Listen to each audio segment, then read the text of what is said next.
Class? Good afternoon, teacher. So before we start our class, can they all stand up and then sing a song, Pipes of Soil. So are you ready? Yes, teacher. Okay. So please stand.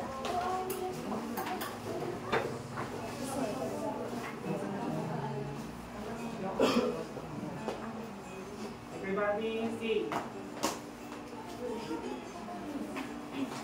Soil, soil, dirty, soil, soil, dirty, soil, soil, dirty, in the earth, clay, clay, small particles, clay, clay, falls out of water, clay, clay, sticky and smooth, clay is type of soil, sand, sand, particle, sand, sand.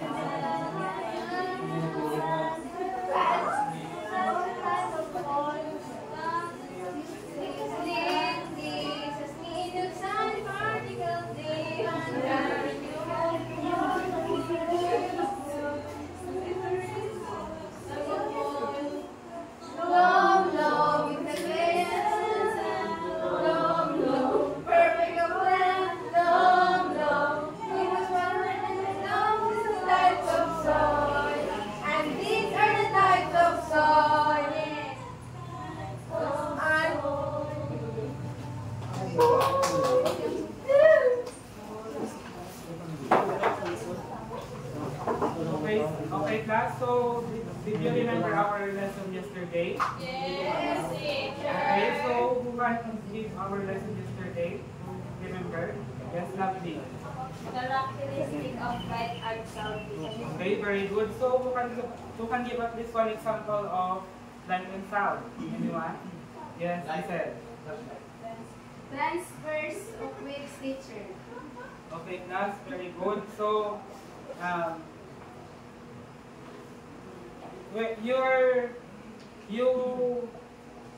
the lesson you learned on our previous lesson is effectively applied in our new lesson for today. So, the characteristic of different types of soil is also connected with our previous lesson, which is about the light and sound. So, do you understand that? Yes, teacher. Okay, very good.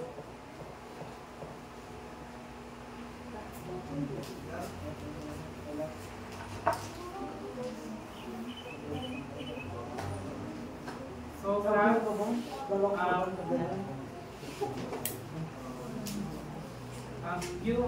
I have here some different activities. Before we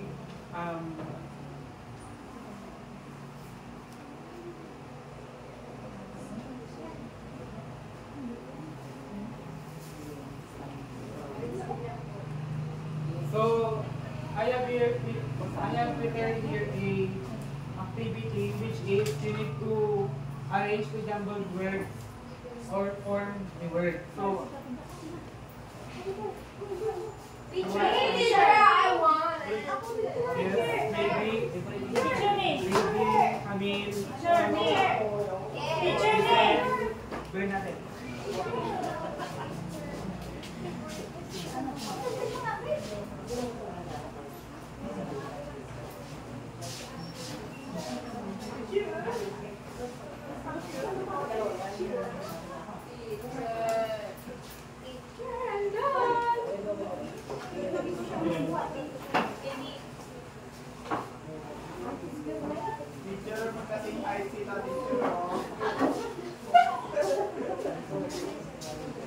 Okay, so let's check your answer. So, number 1, so is that clear? Is that correct? Yes, teacher.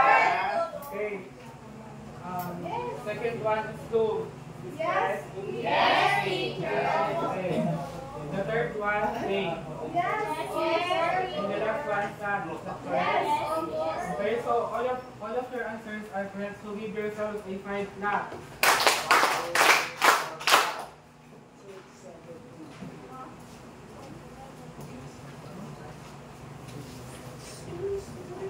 So today we will kinds of soil. So, before we discuss that, do you see any kinds of soil outside in our classroom? Yes, teacher. What kind of soil? Sand. Great Soil. Sand, teacher. Very good. So, before I discuss the different kinds of soil, I have here different features that you need to determine if it is clay, loam, or sand.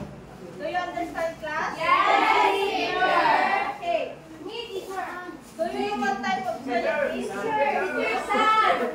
Very good. And how about this? Clay. Very good. And this? Okay, so now we will discuss the definition of soil. Who wants to read? Teacher. Melanie. Me, teacher. Soil, the upper layer of earth in which plants grow, a black or dark brown material between the skin, typically consisting of a mixture of organic remains, clay and rock, particles, strawberries, mayberry, and So thank you. So soil is located in upper of the layer upper of the earth. So it helps the soil to grow the plants and many more. So yeah. So, class, who wants to read clay soil? Me, teacher. Sure. Clay soil is the substance of liquid soil types which contains higher amounts of nutrients and excellent water holding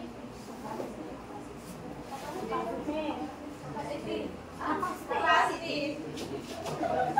Thank you. So, class, when we say clay soil, it is responsible for water holding capacity. Sometimes it is used for molding clays and etc. because of its pure and smooth nature. Texture. So, what do you think is the other uses of clay soil? Anyone? Denver. Using clay soil, yung paggawa ng clay pot. Okay, very good. So, Building in clay soil is having many uses. So, who wants to, let's move on number 2. Who wants to read number 2? Si Gracie. sandy soil is the type of soil that one can find in the desert. It is light and weight and warm and dry in feel. It is formed from small particles of weathered rocks. The sandy soil consists of the largest particles among the different soil types, formed from broken down fragments or of granite, limestone, and quartz. So, class, have you already seen sand? Yes, teacher. What place do you always see sand? Okay, very good. So, sandy soil is a type of soil that has lightweight and formed from small particles. Did you understand, class? Yes, teacher. Okay, class, so let's move on to number 3, which is loamy soil. So who wants to read? Yes, Gracie. Loamy soil is fine textured and supports the growth of largely all types of fruits and vegetable crops like bamboo, fibers, and shrubs. Okay, class, so did you already see a loamy soil? Yes, Okay, so where we usually see it? On the farm. Okay, very good. So we use loamy soil in planting fruits and vegetables. Am I right? Yes, Okay, teacher. so I hope you again. What are the 3 types of soil that we discussed? Teacher. Yes, Anili. Sir, the different kinds of soil that we discussed are clay soil, sand soil, and loam soil. Okay, very good, Anili. So now class, I have here some activity again and group activity. So I will group you into 3 groups. So all you need to do is to identify the given examples here of type of soil that we will show over here, which is the clay, the loam soil, and the sand soil. So all you need to do is to identify the color, texture, and odor. So are you ready? Yes. Okay. So this will be the group 1, the group 2, and the group 3. So after you answer the activity, one representative will be present their answers here in front. Okay? Yes, teacher.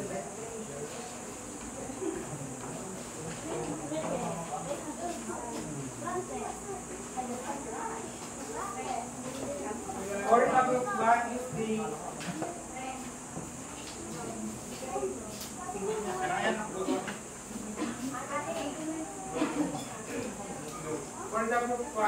sun, and then the group 2 is moon.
Okay, class, so are you done? Yes!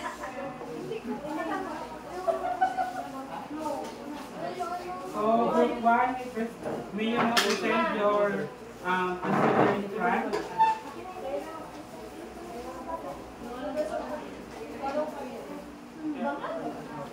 Group 1 yan sa group 1.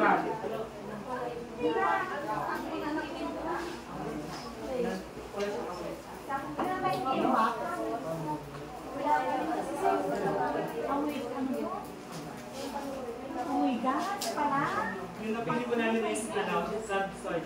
Tapos yung color niya po kay white, black, and beige. Tapos yung texture niya po is black. Tapos yung color niya po wala po siya. Okay, so let's give 5 claps for group 1. Okay, next, group 2.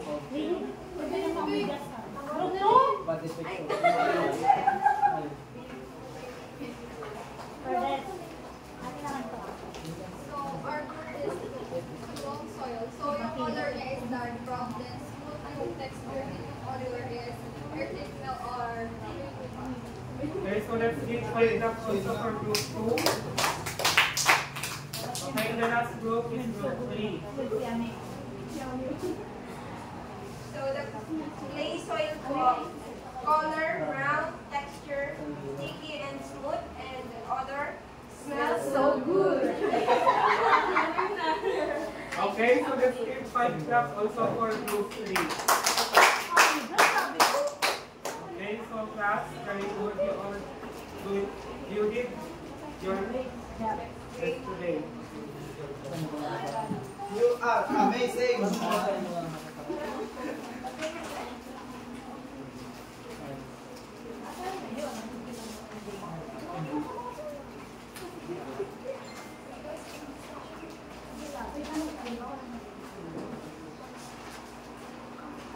Now bring out 1/4 sheet of paper and answer this.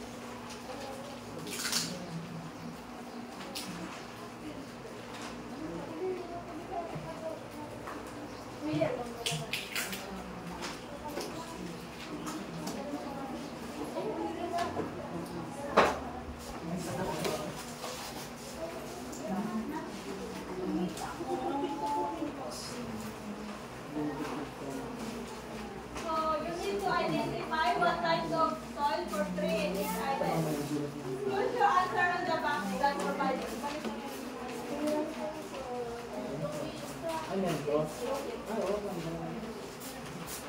Ito lang wala.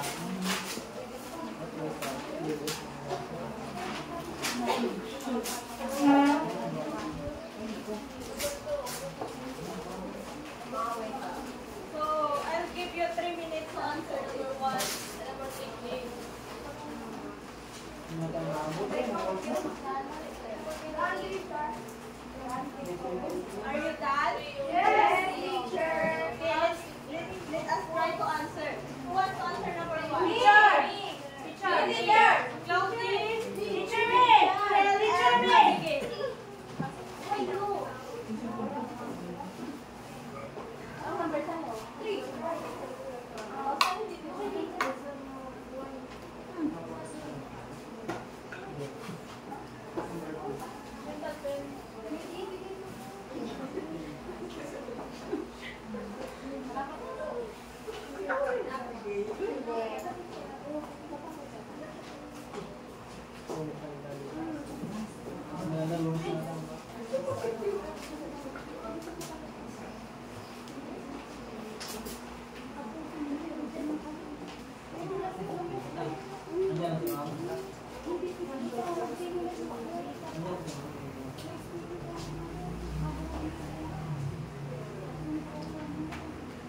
Okay, let us try to check this. Do you think number 1 is correct? Yes, teacher. Number 2. Yes. Very good. And of course, yes. Yes. So give yourself 5 claps. So now,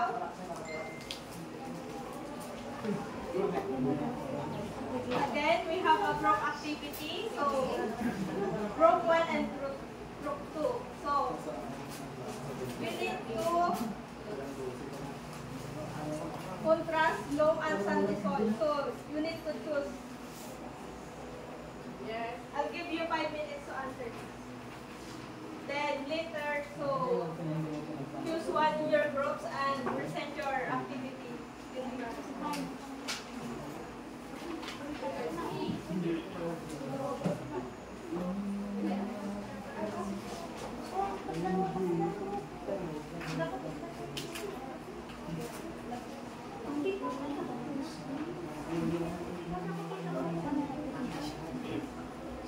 Hindi ba natin yung tayo? Hindi ito.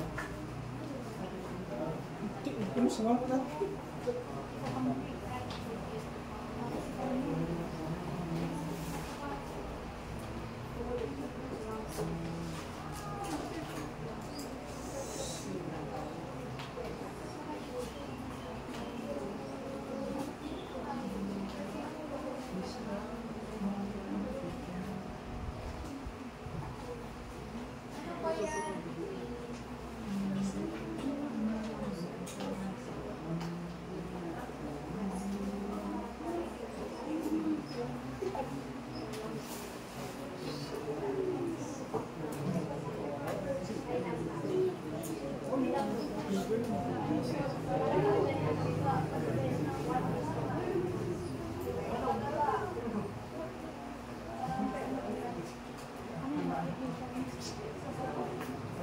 Done, teacher. So you may present your group activity.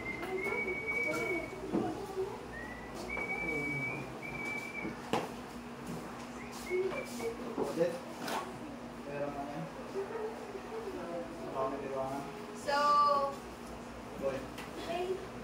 yung loam soil po is vertical, deep, and yung sandy soil is small, and yung humus, yung loam soil present, and yung sandy soil absent. Then, sa color, dark loam, light sandy, water hold capacity hold, or does not. So, yung loam hold, yung sandy does not. Yung fertility naman po, good or not good. Yung sa loam, good. And sa sandy, not good. So, very good. Use your... Group 2.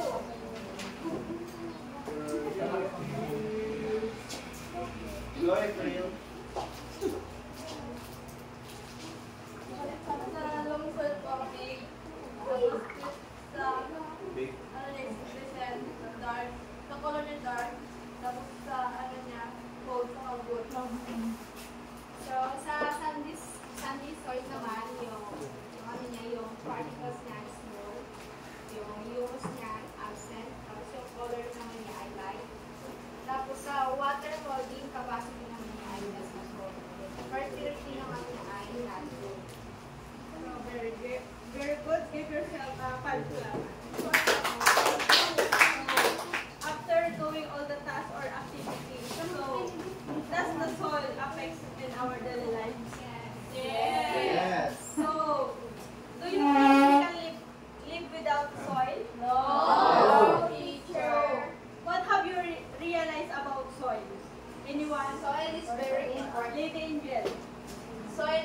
essential in our individual because sa soil po is nabubuhay yung mga halaman, which is yung mga halaman teacher is dun po tayo kumukuha ng ating mga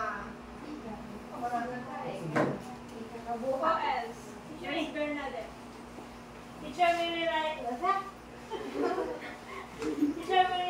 that we have to recognize soil and its big contribution to our lives because it provides us our ability to give Pananginit boy. 5 plus. Nangamot mo. So class, again, what was our topic all about? Compare and contrast the characteristic of different types of soil. Excellent. So who can give the 3 types of soil that we have discussed? Thunder. Sure. Loam soil, sandy soil, tapos clay soil. Very good. Let us give him 10 claps.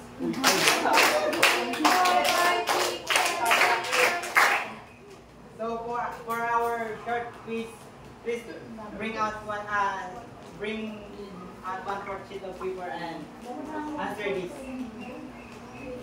I will give you 3 minutes to answer. Done, teacher. Are you done? Yes, teacher. Okay. Who wants to answer number 1?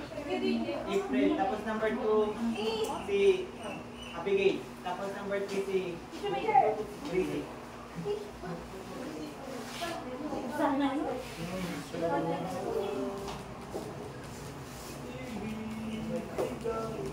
Galing talaga ni April. Birthday niya.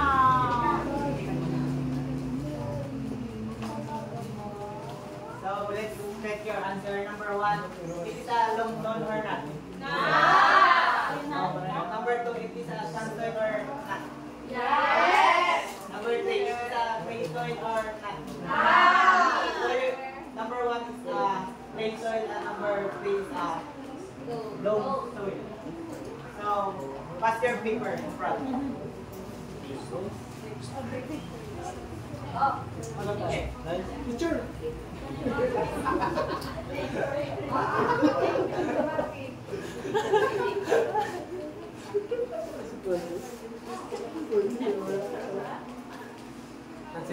Teacher, So let's bring out your notebook and copies for your assignment. teacher. That's all for today. Thank you. Good.